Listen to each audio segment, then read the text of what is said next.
Hello, everyone. Welcome.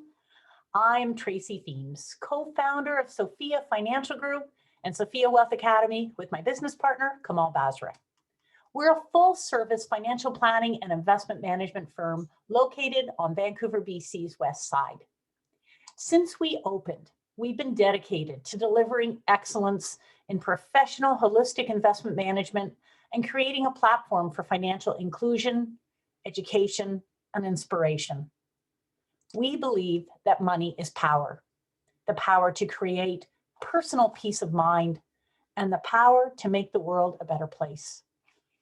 Wise Money Talks is our online education platform with the objective of helping you gain control over all aspects of your relationship with money.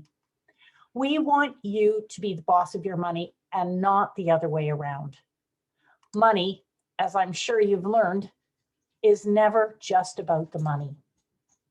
This season in particular, our offerings are dedicated to building resilience and confidence so that you can move forward in your financial life with strength and conviction. I'm so appreciative of our incredible speakers who are so willingly able to share their time, energy, and wisdom with us. They bring new ideas and considerable life experience to their teachings. Thank you, Mihael, tonight, and thank you to all of you from both Kamal and I. I'm also grateful, very grateful, to our webinar hosting and marketing teams for managing all those backstage details and everything that goes into presenting these wonderful speakers in their important life-changing messages. Thank you. So for now, I'll sign off as your host, leaving you in all of their capable hands. Have fun, everybody. Enjoy, Mihael, and remember, we're here if you need us. Thanks, Tracy. Oops. Thanks, Tracy. Hi, I'm Joanne Loze, and I am honored to be your host for Sophia Wealth Academy's Wise Money Talks webinar series. Before we get started with tonight's presentation with Mihael, please take a moment to introduce yourself in the chat function. Tell us your first name and where you're from. This webinar is being recorded and will be uploaded to the Sophia Wealth Academy YouTube channel within the next week or so. Because you are registered for tonight, you will receive an email once it goes live. Just as a reminder, if you missed any of our previous webinars, they are all now available on our YouTube channel. Please feel free to share these links with family and friends. If you have any questions, please use the Q&A tool at the bottom of your screen. Even though Mihael won't be answering questions until the presentation is done, you can upload your questions at any time throughout the presentation. And if there is something pressing that gets triggered or that you're concerned about, or you have a question about, we can always address it right away. Again, just use the Q&A function for the questions, but you can also use the chat function for questions or comments. It is now my pleasure to introduce tonight's speaker, Mihael Mameshville, who is the founder and lead therapist for Angel Hands Integrative Programs. Mihael is a gifted healer who understands and translates what your body is trying to communicate. His innovative approach to the body and broad knowledge and experience has led to his reputation as a therapist who can initiate transformative change. After becoming a shiatsu therapist in 2001, Mihael developed his own style of therapy and methodology that focuses on the mind-body connection. When working with patients, Mihael tries to understand the patient's pain story and how that story affects his or her body. He believes that the body never lies and that it is always trying to communicate with us. He has become well known for treating tough cases and is extremely effective at complex pain, chronic pain, trauma, PTSD, migraines and headaches, anxiety, stress-related disorders, and so much more. Another lesser-known fact about Mihael is that he found his first teacher after climbing the Himalayas and following a treasure map. I bet there's a really good story there. If you joined us last week, please have your homework handy, as Mihael will be asking you to refer to those notes. However, if this is your first webinar with Mihael, you can download the handouts and complete the tasks afterwards. We will be providing you with the links in the chat section and in the follow-up email. And now, without further ado, I am happy to pass you over to Mihael, who will again help us to hear what our body has to say while guiding us through some experiential exercises. Over to you, Mihael.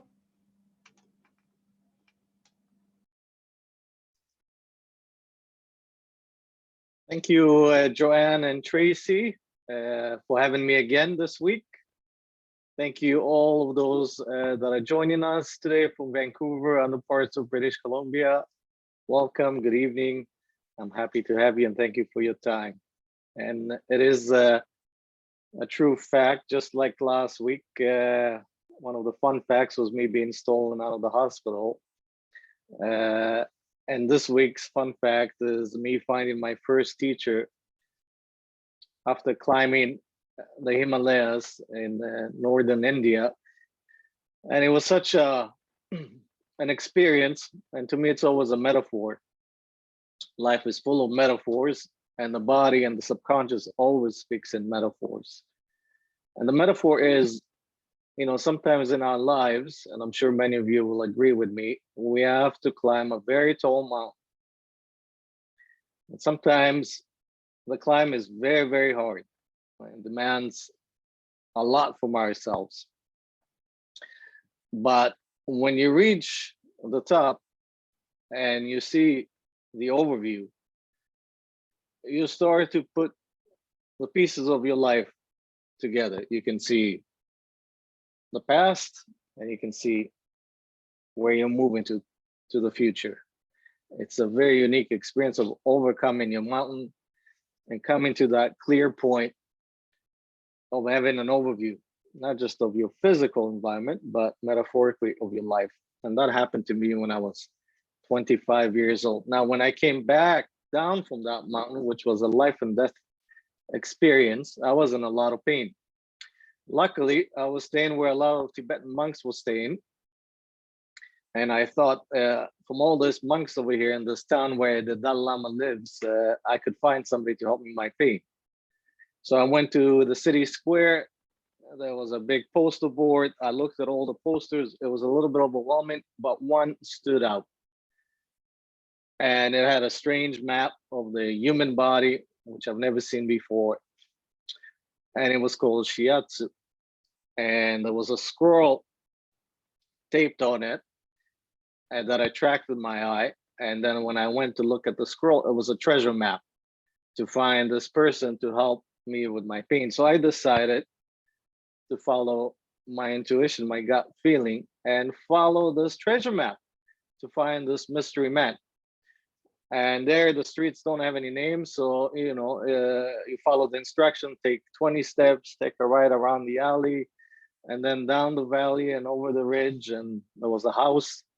And I knocked on this little door, and this little man, this really shiny little man wearing all white, with shiny white teeth and shiny face, he looked up and down at me and he just started to bawl. He just started to laugh without saying anything. He was just laughing, and that made me giggle. And both of us were laughing for a couple of minutes. And then he went dead serious and he goes, I know exactly everything that I need to know about you. I know where you're from. I know where you were born. And I know why you are here. And I said, nobody knows that. And he proceeded to tell me where I was born, where I moved to, what brings me here, and what is my pain. And my jaw just dropped. And I couldn't believe, and I asked, how did you know all of this? And he said, a Shiatsu master knows everything about you in 5 minutes. So I asked, can I receive a session from you? And he said, not today, come tomorrow. I don't have time today, come tomorrow. So tomorrow comes and I hesitated and I didn't go actually. And I had to leave the next day. But that experience stayed with me, and 6 months later, just because of that experience, just because of that little lesson from what I call my first teacher, I discovered my purpose. So sometimes you don't know why you have to climb that tall mountain, but when you do and you climb it, and sometimes it could be a life and death experience, but on the other side, you might find your destiny. So that is the lesson of the story that I wanted to share with you. Hope you enjoyed it. And that is the path that we all take, and the lessons are there for us. So I would like to share with you, maybe before we start, a little questionnaire. So if Lindsay, if you can share with everyone, and if you can take the time, please, to fill this questionnaire, to just let me know how you're doing today. That'll be helpful. So if you can take that time, in the present moment, are you experiencing any of the following symptoms? Anxiety, pain, headaches, digestive problems, tension or stress, or are you just relaxed and calm, or none of the above? Just let me know, please, by filling up the poll that we have here on the screen. Good. So just based on what you filled up, I see some of you are anxious, some of you have pain, or maybe headaches, digestion problems. Some feel tension and stress. That's about more than half of the group. And some of you are actually quite relaxed and calm, which is great. And a few of you are none of the above. So thank you for that. That helps me out. And please, at any time, I have my eyes on the chat here. Anytime, if something does occur to you or you have a question, just let me know with you through the chat here. Okay, thank you.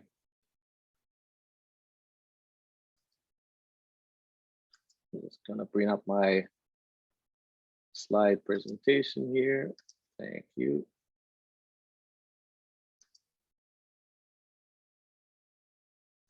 Okay, I'll move that. There we go.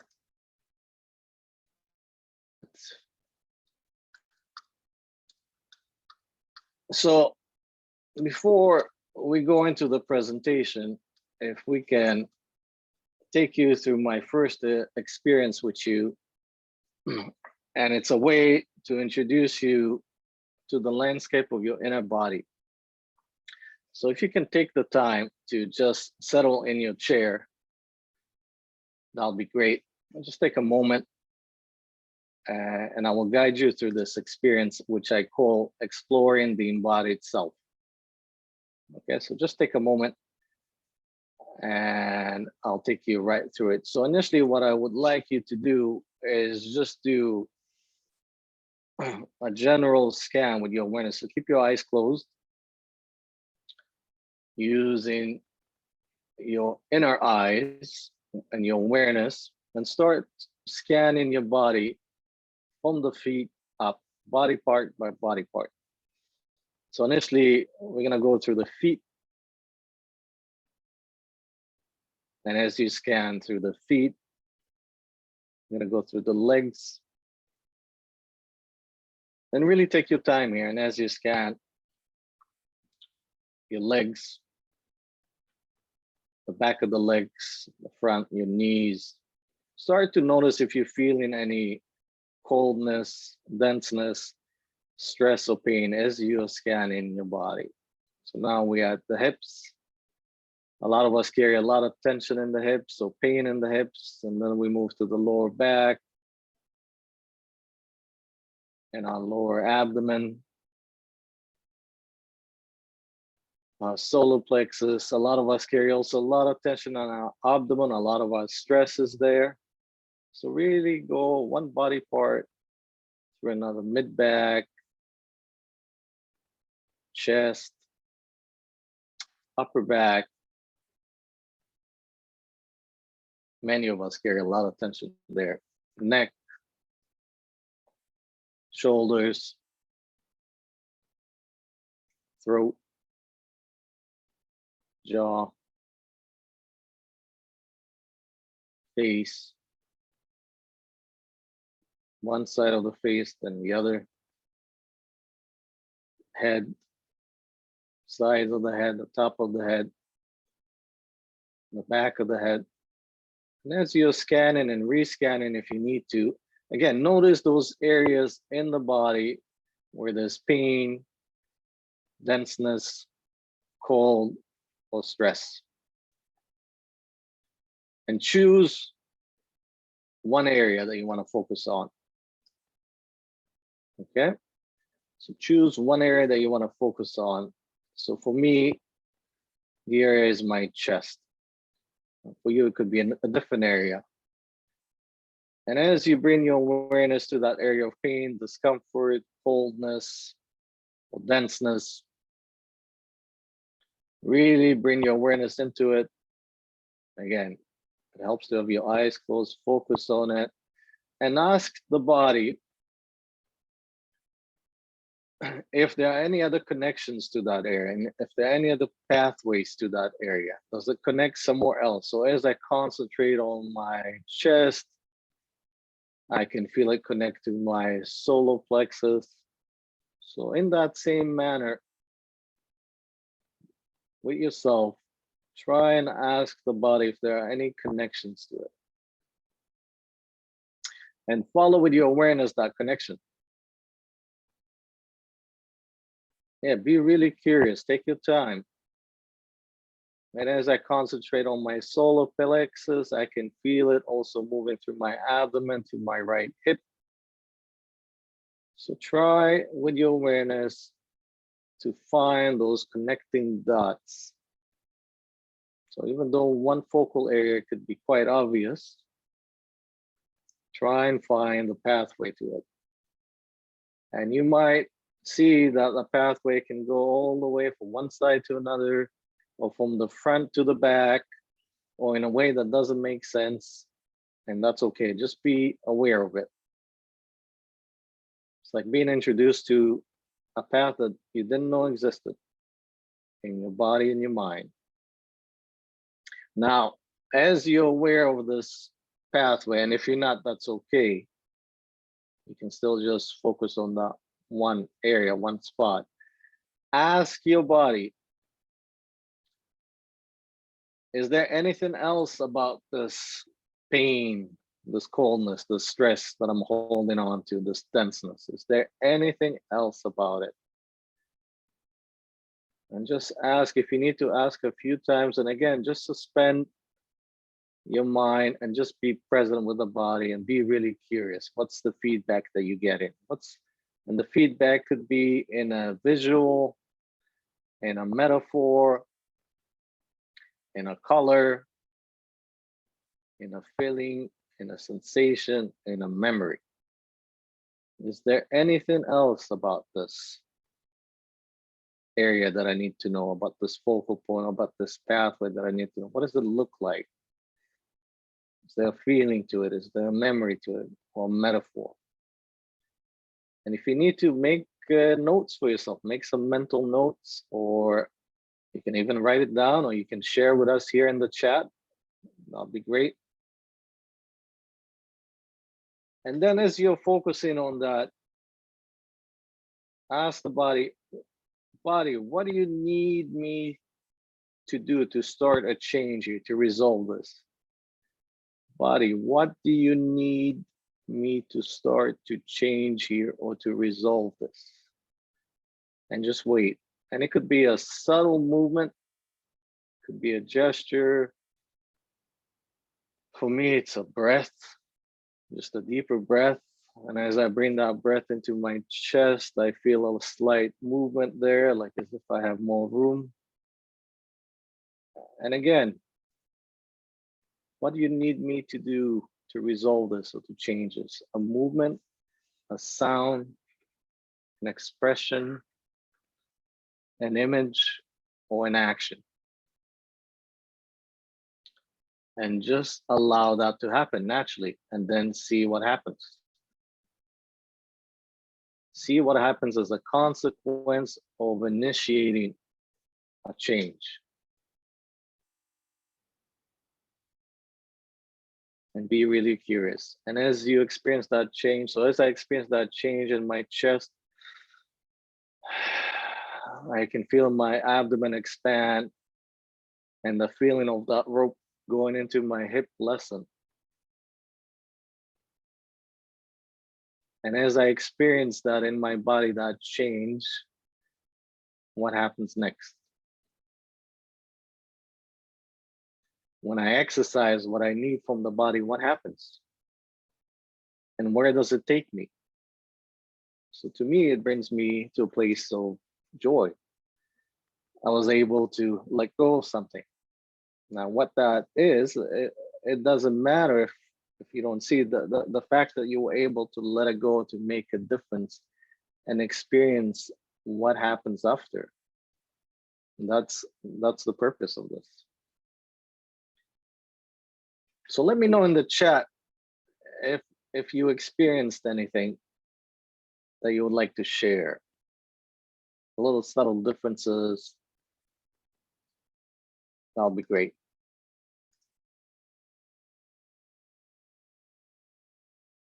Maybe some of you haven't, but let me know in the chat if you can just share with us. That'll be great.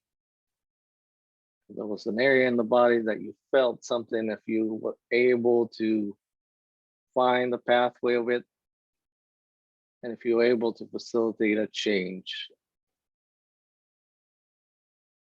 And that's okay if you haven't today, but that's something that I would like you to explore more. This way of communicating with your inner landscape, communicating and exploring your embodied self. Okay, thank you. I hope you enjoyed it. Somebody, Jen here, I've had pain in my right shoulder and left elbow. I didn't think they were related, but it seems they are. No release though, no hints. That's okay. You come back, you found that now that you found the pathway, continue to come back to the area.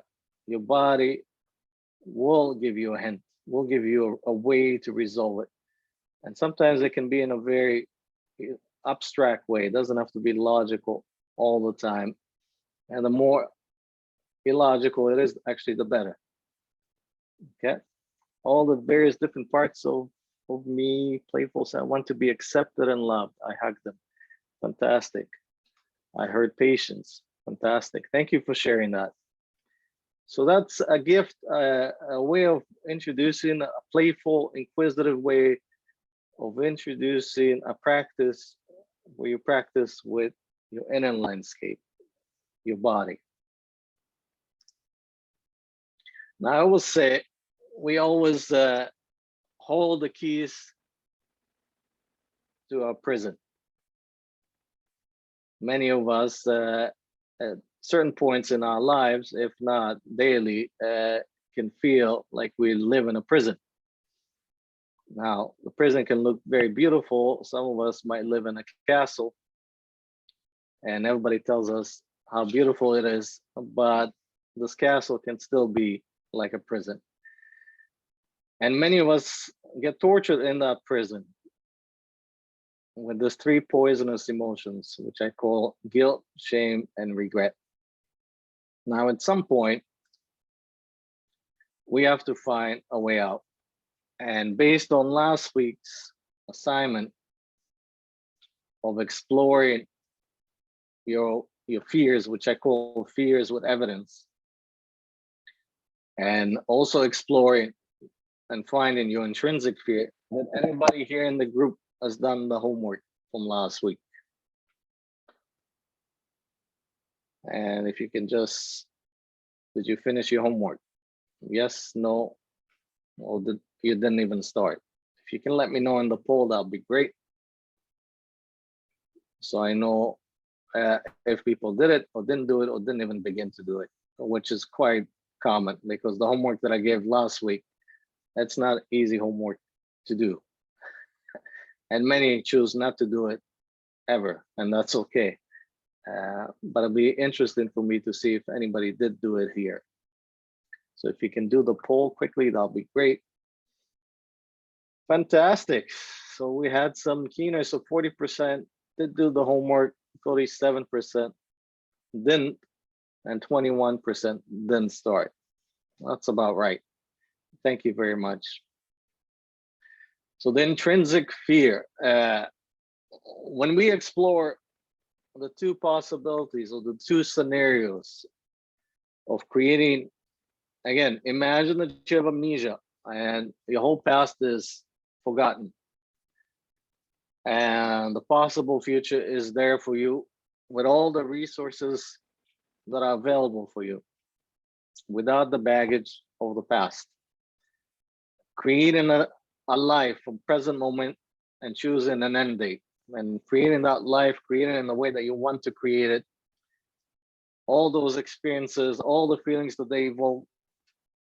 And knowing that when you die and you look back, how does that make you feel, knowing that you did it? I did it. Wow, I managed to live this life in the way that I wanted to live it. And then that was scenario number one. Scenario number two, none of it happened. And I'm dying. And I'm looking back and none of what I desired has happened.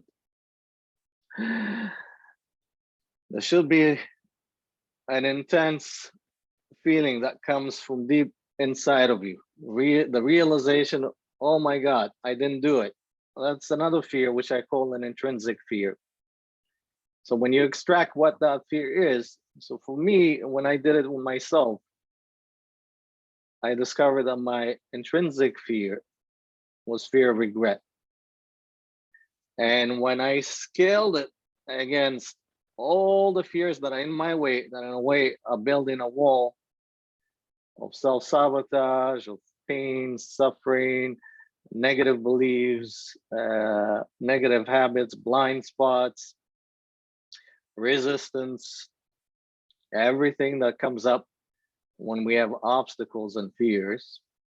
When I scaled it in my court of law here, this one fear tipped the scales. And this one particular fear, the fear of regret, had an energy to it of doing whatever it takes to overcome whatever I need to overcome, so I won't experience that regret at the end. Because if I do, that's intolerable. That will be the worst experience of my life. So that gives me the motivation every day and the clarity to deal with this wall that in a way all of us face. In a way, when you find this intrinsic fear, you find a chisel that you can start to chisel from the inside out. Okay, is that clear for everyone? And if it's not, let me know in the comments again. This intrinsic fear again has energy. It comes from deep inside, and it makes you feel like you want to get up and overcome whatever you need to overcome. It gives you impetus, will, and fuel and clarity to move forward and overcome whatever you need to overcome. You know, the other part of the homework, if we can pull that up, the cost benefit analysis of your fears.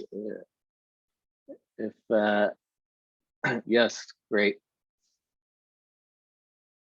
So here I call this the cost analysis of fears. Listing all your current fears right in the middle. Listing to the right a belief that is associated with each fear that you have. This is how you're gonna, and I'm gonna teach you how to every day work with your fears. So each fear, there's a belief that is associated with it. To me, a fear is like a weed. And if you don't touch the root, which is the belief, the fear will creep up again. So understanding the belief that is associated with each fear. Also seeing clearly, and this is why you put yourself in jail or persecute yourself every day, what has become the consequence or the outcome of this fears that you have, fears with evidence, and the beliefs that what has been the outcome and consequence of it. Listing that very clearly to the right here. And now, once you fill up all those fears, you put that in front of you so you can see them very clearly, all the beliefs that are associated with them, all the outcomes and consequences. This is where you start to work with the blind side of fear. Now we all see clearly, we can see very clearly what are the outcomes and the consequences of our fears. And when we take the time, we can clearly see the beliefs that are associated with those fears. But what we don't see behind a blind spot are the benefits that we also accumulate or get from our fears. So you might say, what do you mean by the benefits? Well, I'll give you an example. I was been working with this fella who was from an Asian background, and he's had 2 terrible divorces, 2 very horrific, traumatic divorces. And he's in his mid-40s now, and he left this country, what he called hell, to come into heaven, which he calls Canada, during a pandemic. And that's when I started to work with him. And it took a while to get him on his feet, because he still is experiencing the effects of his traumas over the last 20, 25 years. And New Year's comes and he decides to date again. You know, after a year or 2 of not dating at all. And he dares to date, and he goes and tries online dating. And sure enough, he meets a few girls. And sure enough, he attracts the same type of a woman, which elicits the same type of response in him, which throws him off. He can't sleep. He's nauseous. Because of it, he drinks. Then his mood is affected, and it's fluctuating, and he can't think clearly. He can't trust himself clearly. So one day he's asking me, why does it keep on happening? So I showed him a picture of 2 plants. One plant is a beautiful orchid that is blooming gloriously. I said, this is what you desire, correct? This beautiful orchid. And he goes, yes, this is the relationship that you desire. Yes, this is how you see this relationship. Yes. And he goes, and then I showed him another picture, but there's another plant here. And there's a little stem with a little leaf that comes out and a lot of dead stems around. I says, this is what you know. All you know is this plant here with one little leaf growing and dead stems around. In a way, that's all what you've known your whole life. You've known this type of a relationship where there's poison around you and you're surviving around that poison and toxicity. And you're trying to transition to this state, this desire that you have, but you see, you attract the same because that's all you know. And after a while, that's all we know. We know one reality, and it's very hard to transition to another reality. And he says, well, I know that I have to overcome my fears. I said, no, you have to overcome the benefits of those fears. And he said, what does that mean? Well, let's sit down. What are the benefits of your fears that you have? So he started to look at these 2 plants and started to think and goes, well, I guess I feel safe here. Yes, that's a benefit. And because I feel safe, I guess I don't have to try very hard. Yes, that's also a benefit.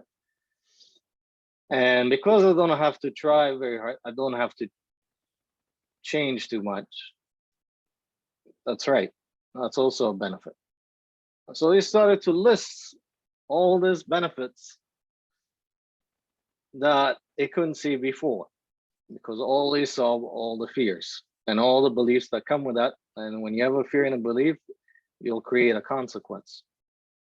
So when he started to look at the benefits, I said, now, what are the consequences or the outcomes of the benefits? And he started to list the consequences and the outcomes of the benefits. And just as you saw in that scale, the consequences of the benefits are nothing compared to the consequences of your current fears.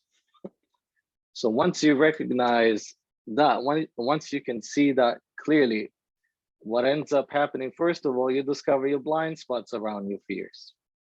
Second of all, it's like turning lights in a dark room. And once you turn the lights in a dark room that you didn't even know existed, you can't disregard what you saw. So what ends up happening is this innate intolerance to the benefits that we receive from our fears. And again, innate intolerance that builds up to the benefits. When we do this cost-benefit analysis, you would see, why am I holding on to those benefits?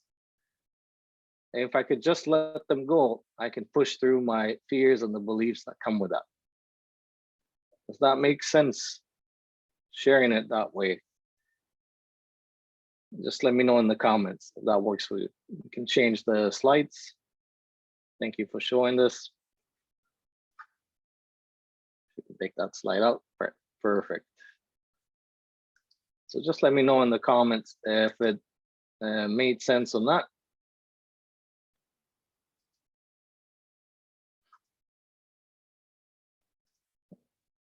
Okay.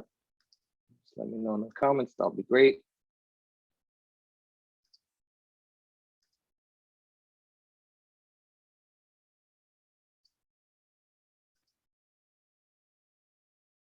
Very helpful. Thank you.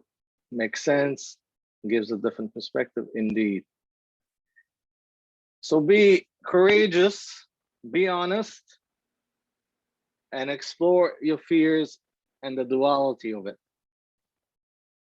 And you'll start to unravel those blind spots that we have.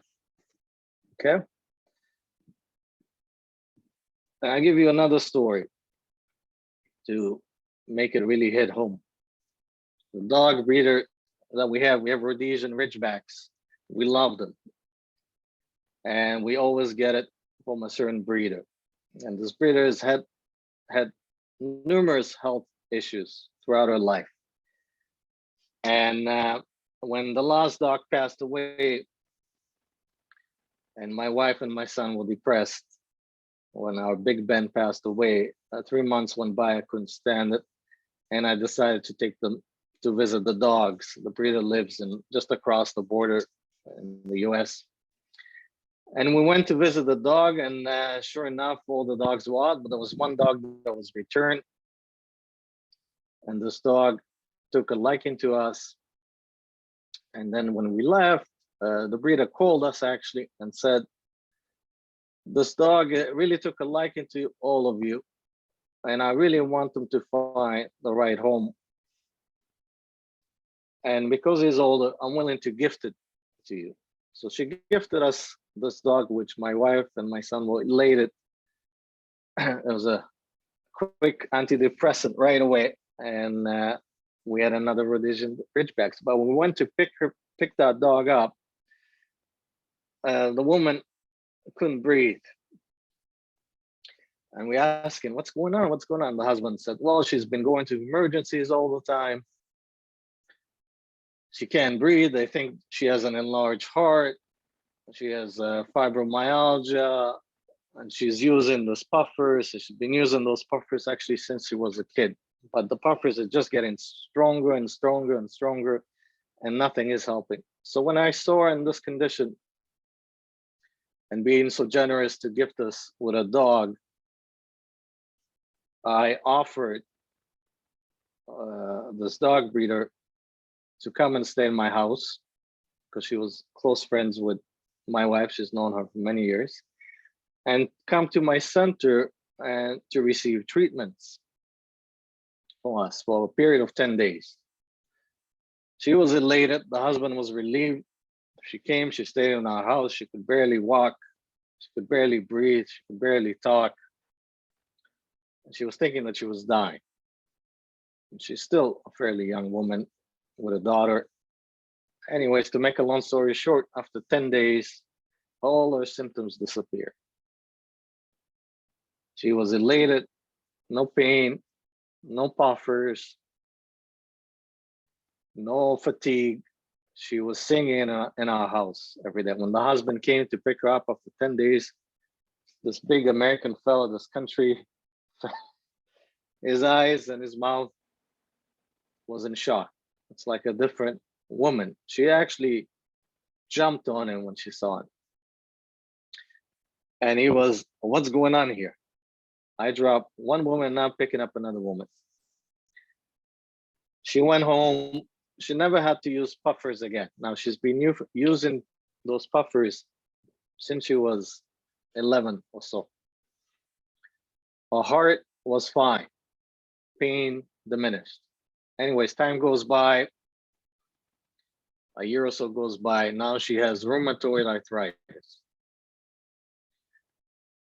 debilitating inflammation throughout the hips, the back. She's walking, can barely walk, in pain. My wife asked me to go and help her again. Again, we bring her to the center. Again, after a series of treatment, 10 days, the pain goes away. Again, the husband can't believe it. Again, time goes by. After a year, guess what? Yes, you guessed it. Something else comes up. Now she has inflammation in the brain. The specialists are saying that she has this rare disease and she might have complete degeneration in the brain. And she was convulsing, going into epileptic shocks. Again, my wife looks at it, looks at me again. I roll my eyes. Again, I go, now this time I go over there to help her. And as I was there, I told my wife before we arrived, she already knows the root to her suffering. And the root to her suffering was her dysfunctional, traumatic relationship with her mother, who was a drinker, an alcoholic, and was mentally and emotionally abusive to her. And I've mentioned that from the beginning, and I continue to mention throughout. And as I was there in the house, helping her remember that again, who calls the mother? And leaving a message in the answer machine that all of us can hear. Oh, darling, I'm gonna send more of my furniture to your house. And our house was like a hoarder's house. There was no room anywhere. I don't know how people live like that, but they live like that. And the mother on the answer machine saying she's gonna send more stuff, more furniture to her house. It was like divine intervention. I said, you see, that's exactly what I'm talking about. And anyways, she drove, her husband actually picked her up, drove across states for her to meet with her mother and resolve this pain. She comes back. Again, something happens. And this time she can barely walk.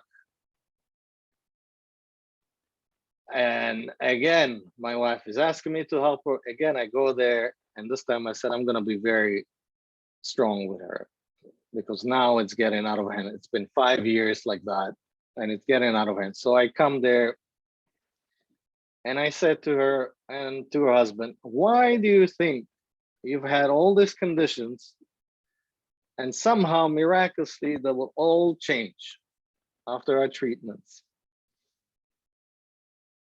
Why does it keep on happening?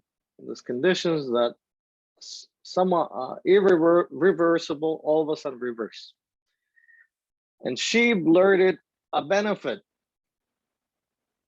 like a child learning a secret that they've been holding on for a very long time. And she said, for as long as I remember, the only time that I received love is when I was sick or unwell. Wow, the husband did a turn, a shake, and he said out loud with his country accent, you want to tell me this is all psychosomatic? And he got up and just went for a walk for an hour. Stormed out. I looked her in the eyes. I said, now get up and see if you can walk without the canes. She got up and she walked without the canes. That was a benefit, a very powerful benefit that she was holding on, because the only way she knew how to receive love and attention was through suffering. So that's a story that I wanted to share to really help you understand some of the hidden benefits that we hold on to. Okay, thank you. Physicalize your new beliefs. So when you have those two lists before you, I want you to post it on the wall, okay, for 90 days. The list of your benefits, the list of your fears, and the list of the beliefs that are associated with them. Every day, when a fear comes up, or you're conscious of a fear that you have, do something with your body to change that belief. Know what triggers that fear, know it intimately, and do something with the body to consciously change that belief. And that could be brushing your teeth. You know, if you if you have a fear that nobody would love you, and the belief is that I'm not worth loving, then try and consciously change that belief as you're doing something with the body. And it could be brushing your teeth, it could be scraping your dead skin, it could be doing a push-ups, it could be when you put your clothes on. I find that movements where you cross pattern, so one hand over a knee, opposite knee, one hand over the other, or one hand over the ear and the other as you're doing it, or over the eye and the other, it starts to rewire the pathways, the neural pathways of your brain, consciously rewiring your belief system. So it's not real until it feels real, and where it feels real, you can feel it in the body. So again, physicalize your new beliefs, okay, by doing something physically every day. Because the foundation that many of us operate from, you know, every day, if we know it or not, and we can build a whole life on it, can come from either a foundation of fear and therefore a lack. And when we fear and we lack, we need control. And we can exercise control in the most destructive ways. And usually it's destructive to ourselves and to our relationships. And it creates cracks in our foundation. Or you can build a foundation of operating. It's an operational foundation. It's not just a belief foundation. It's the way that you operate from, of honesty, accountability, and empowered vulnerability. Empowered vulnerability means being honest with your blind spots, being honest with your fears, with whatever is in the way, and doing something about it, throwing some accountability around it. And therefore, when you do that, and you do it courageously with your vulnerable side, you empower yourself in your vulnerable aspects, which is your pain, what happened to you, your fears, your inadequacies, your beliefs. When you throw empowerment around what's vulnerable, there's nothing to hide. There's no prison. And there's a very strong foundation to stand on. And you enlighten yourself, empower yourself, and allow others to follow this path, allow others to be empowered and to be uplifted. How many can relate with those foundations? And every day is an opportunity to operate either from one or the other.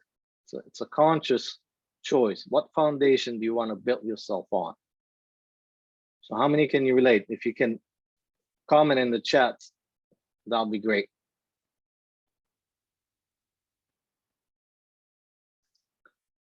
Now, emotions, your story, and the body.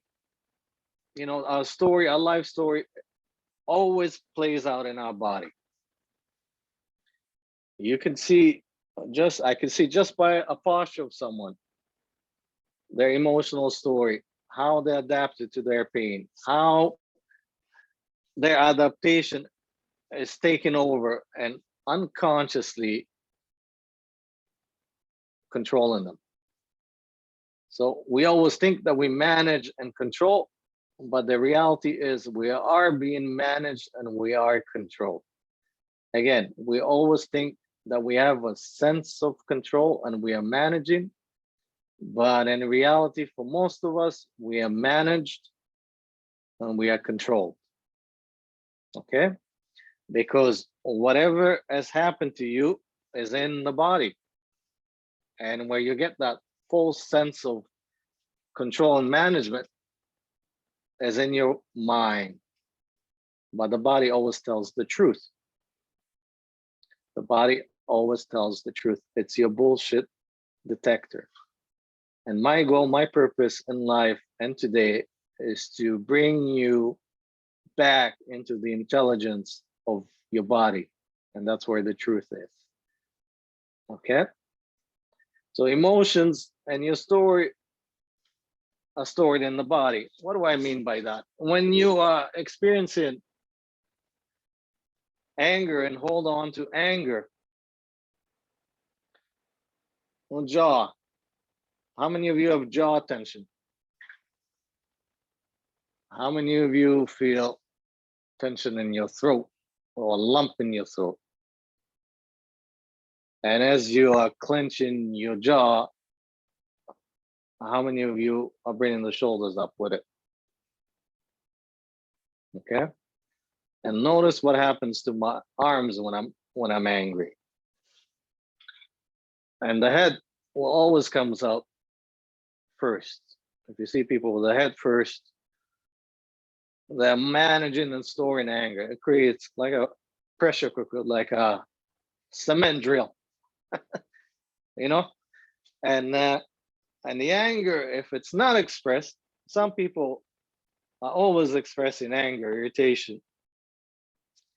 And some people are just storing it deeper and deeper right into the groin, into the adductors. And that can affect your sexual organs, but it can also affect your spine. If there's tension built up around your sexual organs, around the adductors of the legs, that will affect also your posture, your spine. So when you have that tilt forward and you have back issues, most likely you're storing some anger.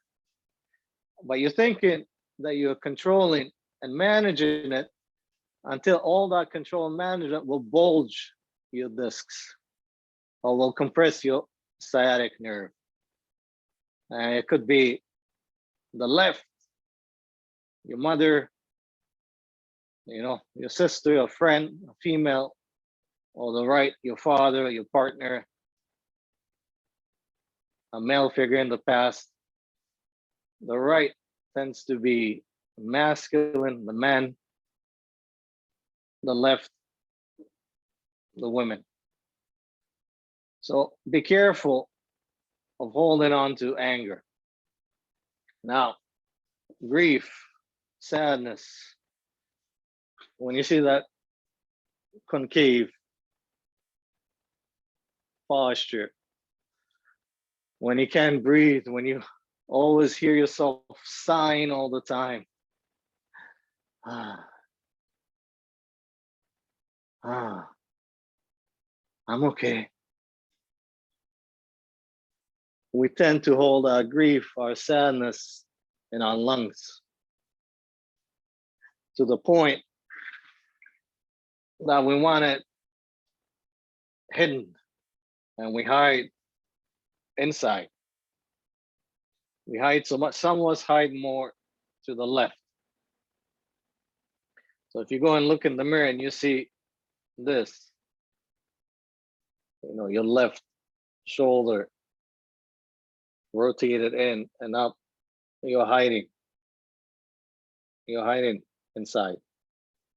If you see yourself tilting more where your right side is higher and your left is in, you're hiding while you're trying to fight. You're in a fight and flight mode. You're hiding while you're trying to overcome the next thing. And it requires a lot of energy to sustain this postures, right? And that starts early on. From the moment that you're a child in the house, something happens to you, you absorb it, the body absorbs it.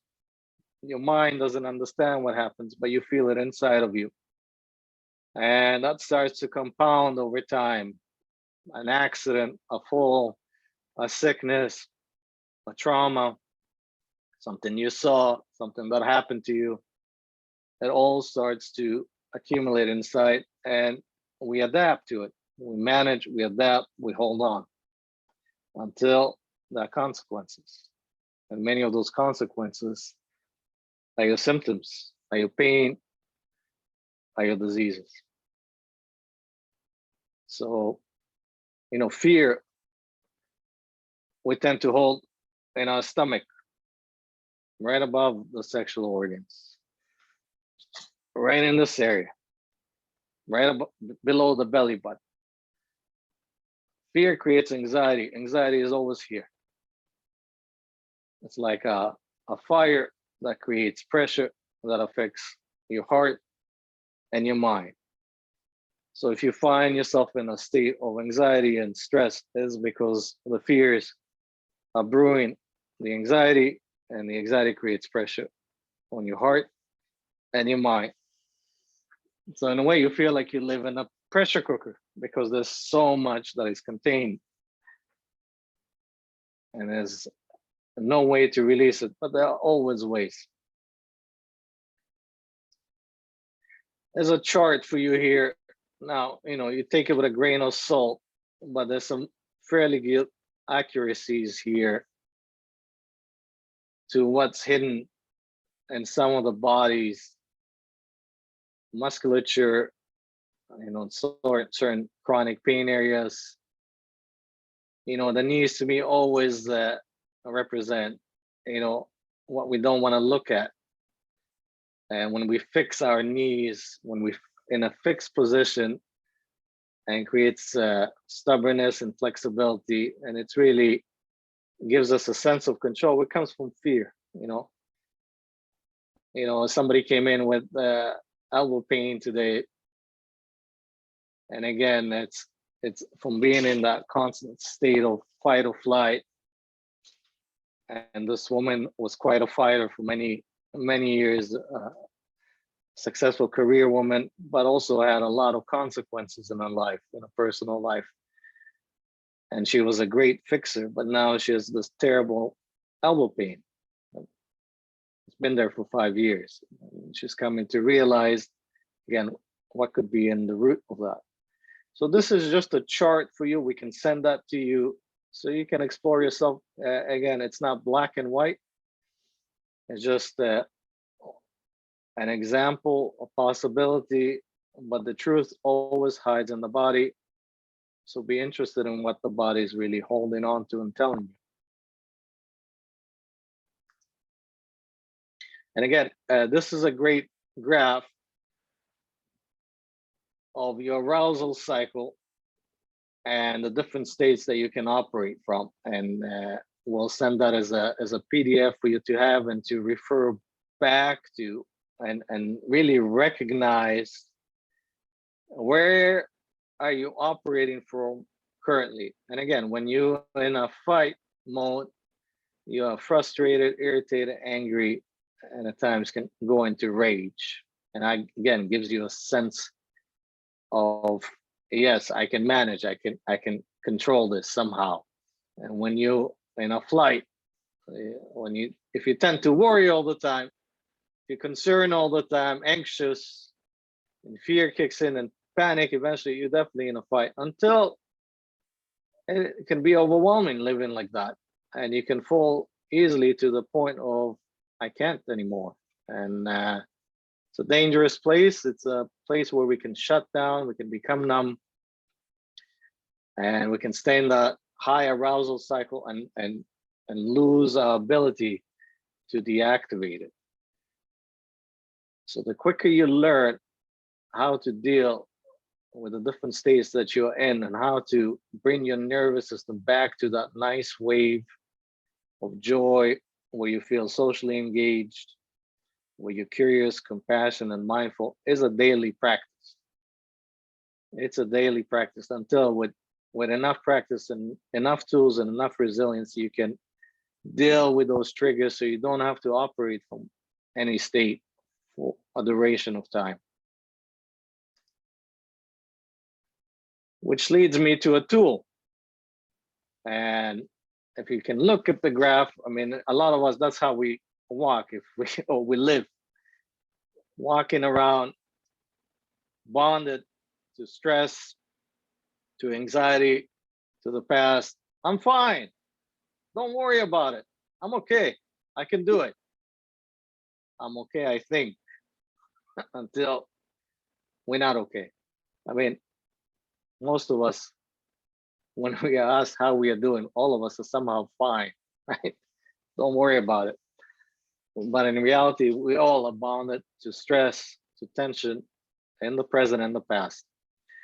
So I'm going to give you a tool and an experience, which I call a trigger hack. And it's a great tool to use in the moment and to de-escalate yourself from that arousal cycle. So again, if you can sit back and relax, I'm going to take you through this tool very quickly. Okay. So initially, what I would like you to do is to just be conscious of your breath. And if you listen to the video last week, you can use the cooling the circuit breath or just slow, deep breaths as you are being triggered. Now, as you catch your breath, I call it catching your breath, find a sensitive spot on your sternum, on your breastbone here. Find that sensitive spot on this flat bone. Let's call your sternum or your breastbone. And when you find that sensitive spot, and most of you will have it, and if some of you don't have it, that's okay.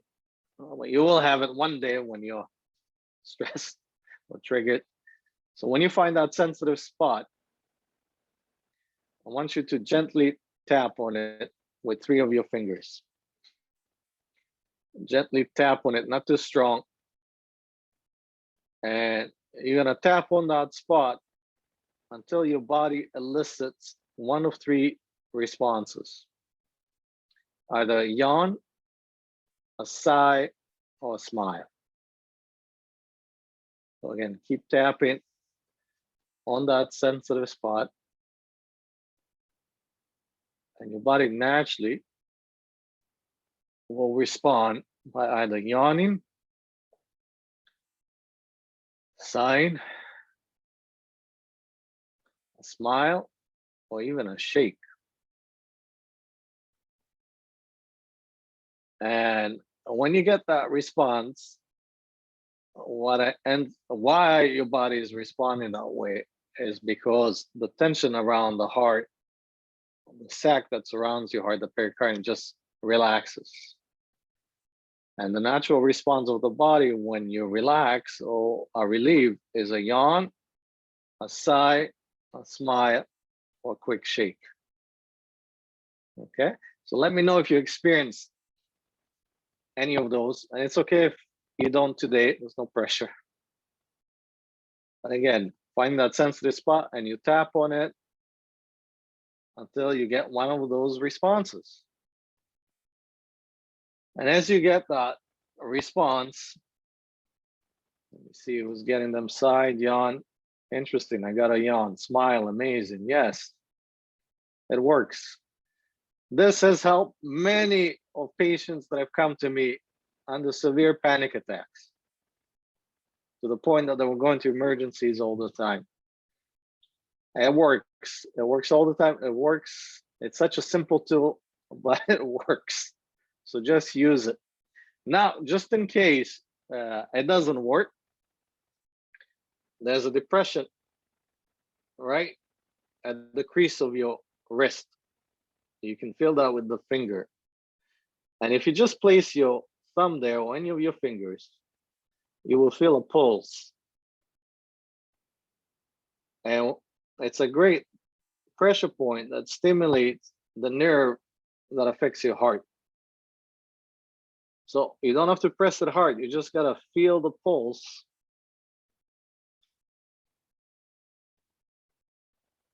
Until you feel the pulse relax, until you feel yourself relax. And again, it's such a simple tool. And I really want you to take the time and explore the sensation. It should feel like a little depression there, a little crease there. And all you have to do is just place the thumb there and just feel the pulsation there. You will feel a pulsation. If you don't, take your time to feel it. Just by feeling that pulsation and feeling how your touch can influence it, that will create a relaxation response. You can be completely relaxed and calm, especially after doing that.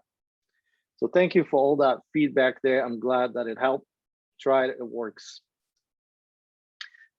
Now, experience number 3, and we're gonna do it quickly because what I mentioned before, we adapt to our story, we adapt to our stress, to our fears. And when we realize that this adaptation is no longer serving us, we have to create a new posture. So I always use the metaphor of animals.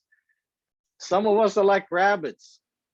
We come out of a hole, the whole time afraid that something will happen to us, run into another hole, and then back. And that's how we live. Some of us like sheep, herded, feel only comfortable in groups. Some of us like jackals, need to be on the attack mode, need to be aggressive. But very few of us are tigers. Adapting the mannerism of nature, the mannerism of animals, because you are partly an animal. There's an animalistic brain in you that is controlling you, managing you, and controlling many of your patterns. So adapting the mannerism of a tigress or becoming the tigress is everything.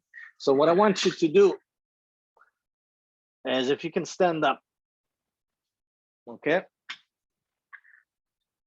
Stand up, please. And focus on your feet initially. When a tigress walks, it never rushes. Every movement has an ease. Every movement is graceful. There's no contraction. Even when the monkeys throw coconuts, the tigress never looks up. She just says, silly monkeys throwing coconuts. When the jackals come up and try and aggravate the tigress, all the tigress has to do is look at the jackal and say, you're crazy. I'm a tigress. What are you doing? Tigress only exerts herself when she plays, mates, and eats.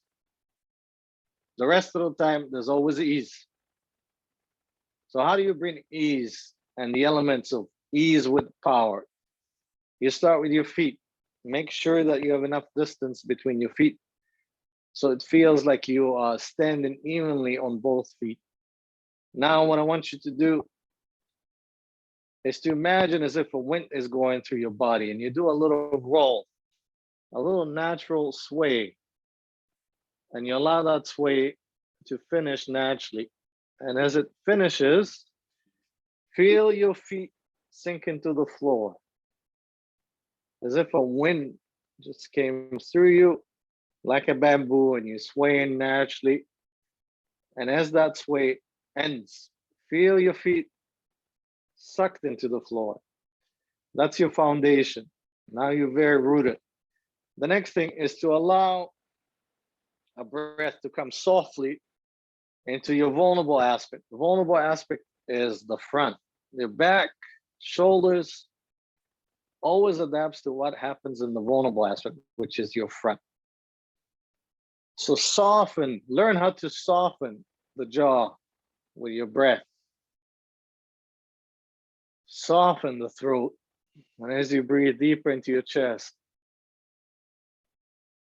soften and even allow that breath to create movement inside. And bring it lower. Bring that breath lower into the solar plexus and soften your diaphragm. Lower into the abdomen. Soften the abdomen. And as you're softening the front, always imagine that you have a crown. Your crown is being lifted right from the tip towards the sky and right from your tailbone towards the ground. So it creates traction in your spine. That natural traction. Why is it important? Your nerves are affected by your spine, by the tension in the spine. When you create space between your vertebrae, your nerves can relax.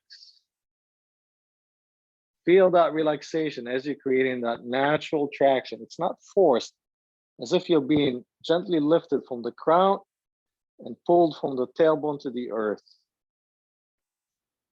And that naturally opens up the front axis. Now, the last point is imagine that a string is pulling you from the heart. From the heart. And as that happens, naturally your shoulders fall back and relax. Your wings, your shield, and your sword naturally are relaxed because you are the tigress. When that happens, your peripheral vision extends. When you are in fear, in a fight, or in a flight, or fighting, or just overwhelmed, your vision is narrow. You become tunnel vision, meaning you can't see what happens behind the hands. And you're prone to accidents, to falls, to attacks, just like in nature. Now, when you walk in this new posture, those blind spots are removed. You can see everything. While you're seeing everything, you're completely relaxed. So you're highly aware, completely relaxed, and there's nothing to protect.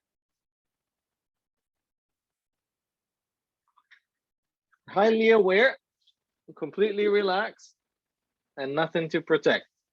Now, as you assume this new posture, notice your environment. Walk around like that. How does it feel? Initially, it might feel very awkward. Of course, it feels very awkward because you've been in a stress position for such a long time that that's all you know. But with time, it should feel easier and easier and easier. And even if your mind doesn't believe it, come back to it. Come back to it while you're walking, while you're talking to someone, while you're sitting. And especially practice it with the people in your life that trigger you the most. Practice this position with the people in your life that trigger you the most. The one that triggers you the most should be your practice partner. If you want to become a tigress or have a more resilient nervous system, if you want to overcome your fears and those beliefs that come with it, you got to practice with your triggers. And this is a position and a posture to practice with. So let me know in the comments how that felt. Because at some point, we want the state of space inside, what I call the state of space, where true healing begins. Healing only begins in this state. When you start to bring joy into your life, when you start to be curious, engage with life, playful, wonder, awe, and at ease, and you start to reclaim something that we lost, that's when healing begins. So thank you very much for listening. There's some recommendations that I have that we can send. And it'll be great to open the floor for some questions. So if you have any questions, please let me know.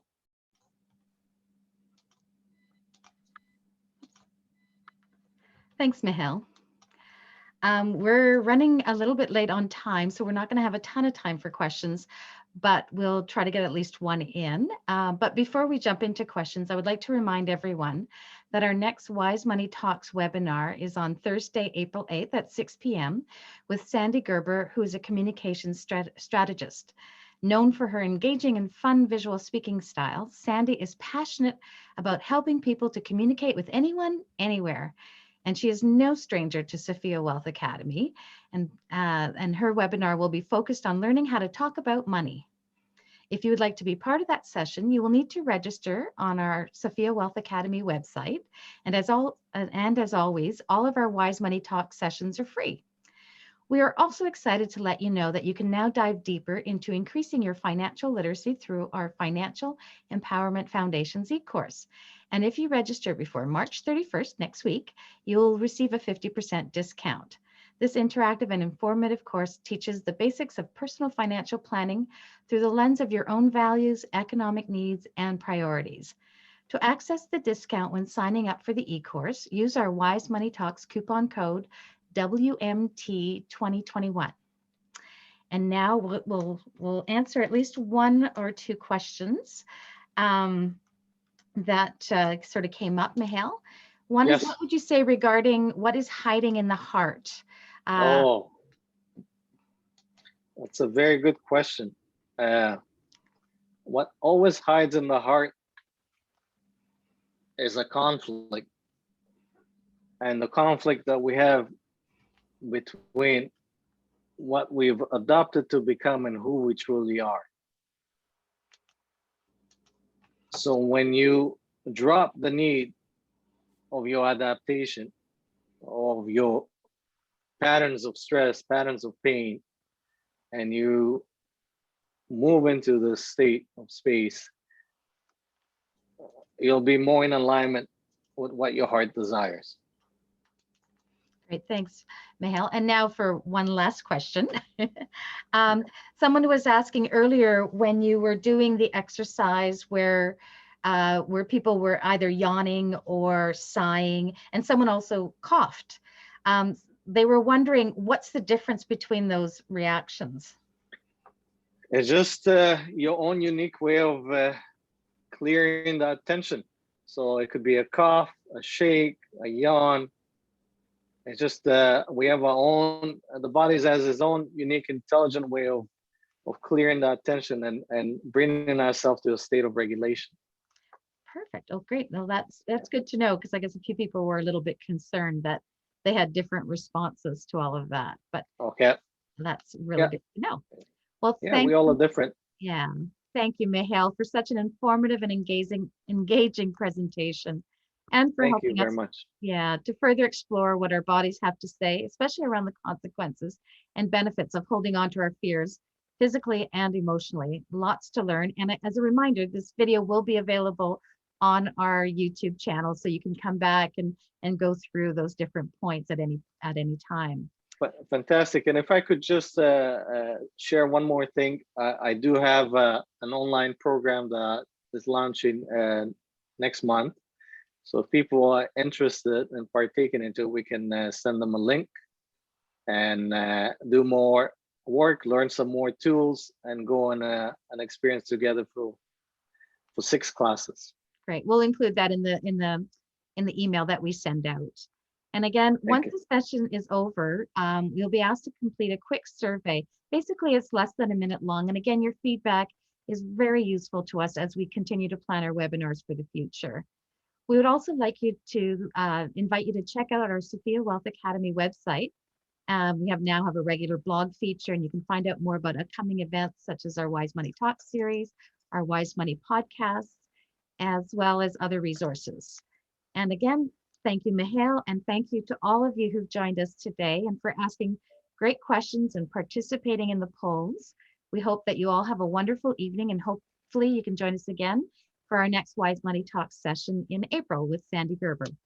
Thanks, everyone. Thank you, Joanne. And have a great night. Thank you, everyone. Have a great night, and be